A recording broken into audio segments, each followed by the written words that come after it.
Yo, manga family, how you guys doing today? This is my live reaction to KaguraBachi chapter 26.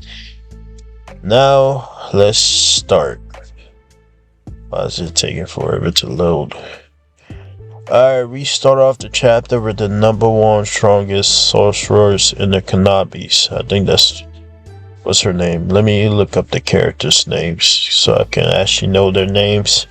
Her name is Kaguya. I think that's how you say her name. Anyways, she's look like she's having dinner with the samurai guy, and enjoy. They mix up our orders. And the samurai guy's like, "Should you really be eating that much?" She said, "I'm gonna slaughter that guy. I need to charge up on spaghetti." Samurai guy's like, "It gotta be spaghetti." Hey, by the way, okay, I see. So she's talking about fighting the main character again. It looks like the samurai guy pull out his phone. What's the message? New auction item. Intake the 7 enchant. Okay. So this is her learning the information that the enchanted blade is on sale. And she looks surprised. She said, "Why?" Samurai guy's like, "Beat me to make money?" I don't know, but it's him. I doubt he's after money. She's like, "Also, why are you so nonchalant about it? You should have told me right away. I'm sorry." What is he plotting? So she's confused on, because remember they just fought the main character to get the sword and he didn't give it up. So for her, she's confused on why is he selling it? Is it for money or not? And the samurai guy is basically also contemplating with her, but he's like, "Nah, knowing him, it's not for money." Okay, looks like we go back to our main group in the car. Recon. Okay, first of all, it says KaguraBachi Chapter 26 Confidence. Interesting title. The main character is like, "At this point, we only have a few theories about the storehouse. One, Hakuri might have the power to interfere with it. Also, insurance. And we have a scene of the head of the family of the Shuzami saying, 'If I die, the storehouse ceases to exist.' And the main character continues to say the Shuzumi clan are devoted to protect the Wakazushi with their lives." So basically, they're trying to. They think that Akiri has the power to interfere with his father's ability. And I think he does too. So I honestly believe that's why he was outcast. Like, he might be weak, but I think it's something he has the ability to interfere with the storehouse. Let's go back to the story. We got a main character saying, "If he risks his life for the Rakuzushi and get killed, the storehouse disappear and the Rakuzushi is done for." Exactly the opposite of their goal. Chiba's like, even if he has a backup plan in case of accidental death or national cause, he definitely has an insurance setup. So this is my theory. I think Akira is an insurance, and it makes sense for somebody smart as the head of the Suzumi. He will have a backup plan, because you never know, you might die of natural causes. You might just get assassinated one day. So they can't risk losing the Rakuzushi. So they need to have a backup plan, and I think that's one of his son, the one he outcasts. He probably outcasts him so people don't notice him. Anyways, the main character continues to say, "But without knowing how much Kiryu was telling the truth, we can't be sure." Yeah, what a bummer. Shiba's like, "It's possible that the storehouse is this somewhere in the real world, and they're just teleporting the weapons from there.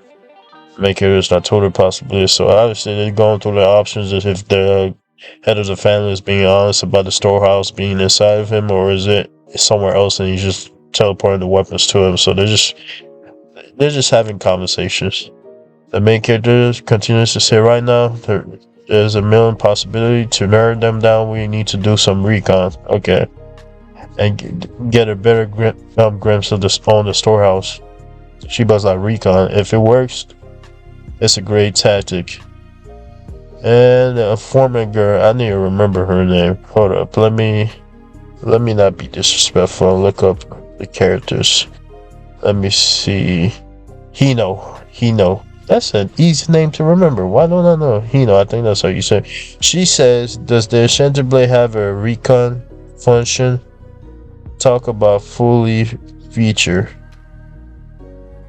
Shiba's not, it's not exactly a function, more like a side effect. The main character continues to say the goldfish are a manifestation of my spirit power. If I move them freely, like an arm or leg, I could also get a general sense of their surrounding. I often send them ahead into the enemy territory to scoop out the area. Okay, so that makes sense on why every time we've seen the main character fight since this chapter and now, chapter 1 from chapter 1 and 26, it makes sense why we always saw this fish appear first. At first I thought it was just the way the author like drawing like the fight scenes, but now it makes sense. If the fish is he's able to basically do recon for him, that's very smart. I never even thought of that. I've never seen anybody else think about this. So it makes sense if he sent out his fishes to recon the area. And it's also kind of a distraction because people always lose focus. They're like, well, what's going on? Okay, that makes sense. That explains a lot now. So it's not just to make it look cool and him just appearing out of nowhere and killing people. It's actually for a purpose. Okay. What's her name? Shores is like, I get it. Shiba's like, but can you activate this goldfishes remotely? The main character is like, I gave it a try after I heard the report from the Hugari troops that Sojo cast Mia remotely. Cloud Gaja retrieve Mia. Okay, so he got this idea from the Shiba. No, not Shiba. I'm sorry. Sojo using his ability when he defeated a group of the Kanabis after him. So it makes sense. Because remember, that's how he was able to get his swords back when the captain took the sword from him. He used his Mia ability. The Mia ability is the lightning, and he was able to call it back. And we've seen an example of him practicing, I guess. The main character is like, it's not that hard. You just have to charge it up with my spirit energy before I let it go. When the energy runs out, it doesn't work anymore. Okay, so that makes sense. You put the amount of energy you want into the sword, and up to the energy that you put into the sword, when it runs out, you can't control it remotely. Which means eventually he's gonna be able to just like use his powers like use his swords without touching it, and use it like telekinesis and just control it. That's a cool option. Now hopefully he does that eventually. I'm just speculating that he might do it, but anyways, we continue with Shiba saying, but Sojo was within 100 meters or so. We have no idea where the storehouse is. Will it work? I'll try. I like this back and forth between Shiba and the main character of them coming up with theories, them trying it out, and them trying to figure out if well, Shiba asks a simple question, but it comes with a lot of questions you need to answer. Like, okay, are you able to use this the infinite range? Like, are you able to control your sword from an infinite range, and all that matters is how many spirit energy you put into it? Or is there a limit to the range?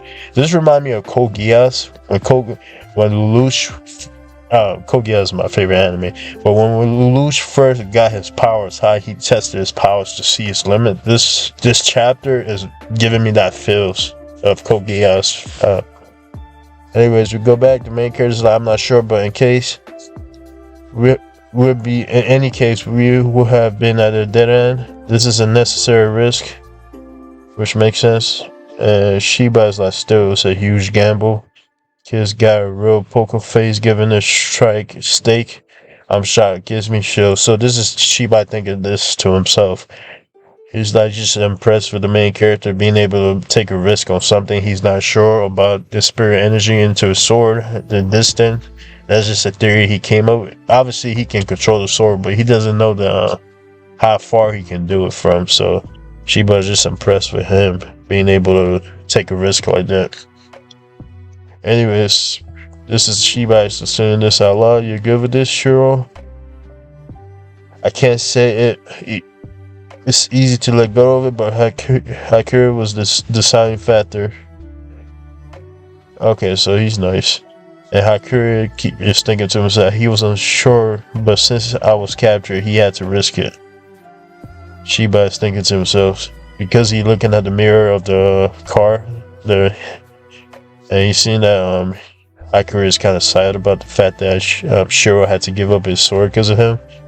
So Shiba, I think he's about to mention something about that. He's like, okay, so Shiba's like, he must be feeling pretty bad about this. Plus, okay, we see a compilation of, well, not a compilation, but the background noise of his dad saying that his life is worthless from the last chapter. It's just raining through his head right now. I don't know, and Shiba's like inside his head, I don't know what the whole backstory is. But his own father was ready to kill him. Hakura must be... Okay, now somebody says out loud, Hakura want to get some ice cream. I'm assuming that Shard saying that stupid stuff. I'm good right now, thanks. I want some. Okay, so Shard is breaking the ice right now. And Shiba's like, yeah. And then now it seems he's worthless even as a hostage. Okay, so I don't know who was thinking this to himself. I don't know if this is Hakura or Shiba. Sorry if I wasn't such a burden. The maker's like, you helped me make a move, even though I wasn't sure that the katana suits you. And the maker said, you give me the confidence to let it go. Okay, so that's where the title comes from. That okay. It looks like he's trying to focus his energy to the sword and see if he can move it. Okay, he was able to activate the fish at least. Okay. I realized that no matter what happened, it's still mine. So the main character was able to move the fish. Maybe he's able to... Okay, now I think we can say that there's no distance to activating your sword as long as you have a spirit energy in it. I'm assuming, because I don't think he's close to the head of the family guy. And Shiba's like, you did it. You gave us general information, but with recon ability, we can ask more specific questions. And you're the only one who can answer them, Hakuri. We're counting on you. And Hakuri is happy. He's like, got it.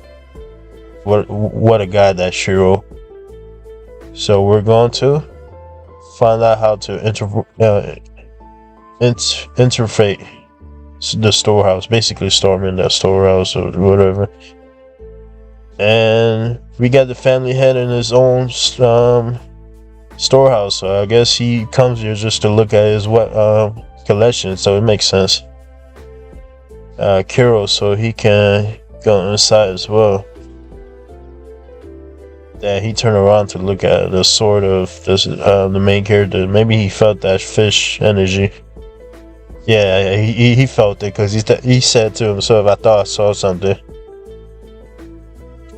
He's thinking to himself, Shiro Rakuha. I can't say Japanese name. I can't imagine you. I can't imagine you giving up into the plan. At the very least, it wasn't hopeless that I saw in your eyes. So this is why I like the head of the family guy.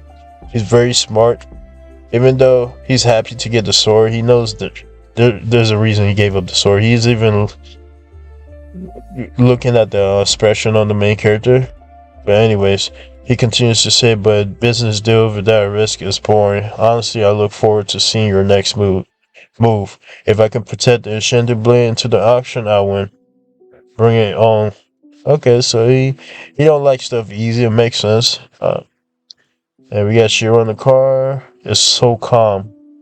We see new characters. I don't know who these are. The guy in the mask and someone with no hair. Satama, is that you? Anyway, the guy in the mask said, most years, some dumbass raise a ruckus and get themselves killed by security. Everyone is on edge. The bullhead guy is like giving what's up for auction. Enchanted blade, two of them. So are these the security guards for the auction? Okay, that makes sense. The guy in the mask said, but they're headline right. Enchanted blade won't make an appearance until after dark. No point in getting all tense this early.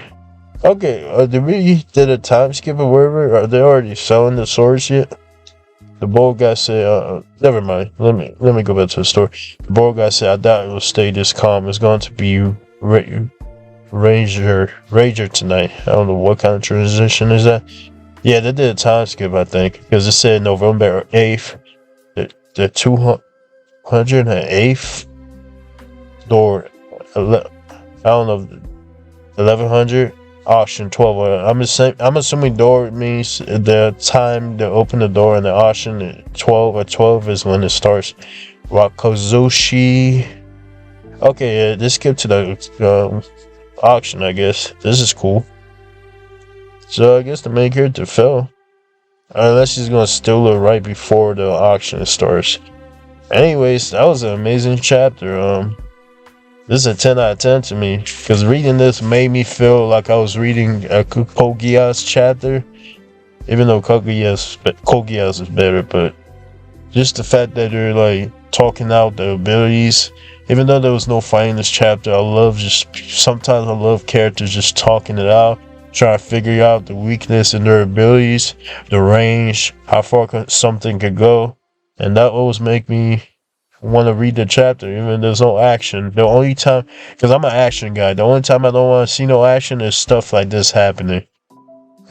So that's why I always love Death Note and Code Geass. Those are the only two shows I can be like, alright, even though there's basically no like physical fighting, the whole series, I'm willing to accept it because of how smart the manga is. But anyways, this is the end of my chapter review. Comment down below, and manga family, we out.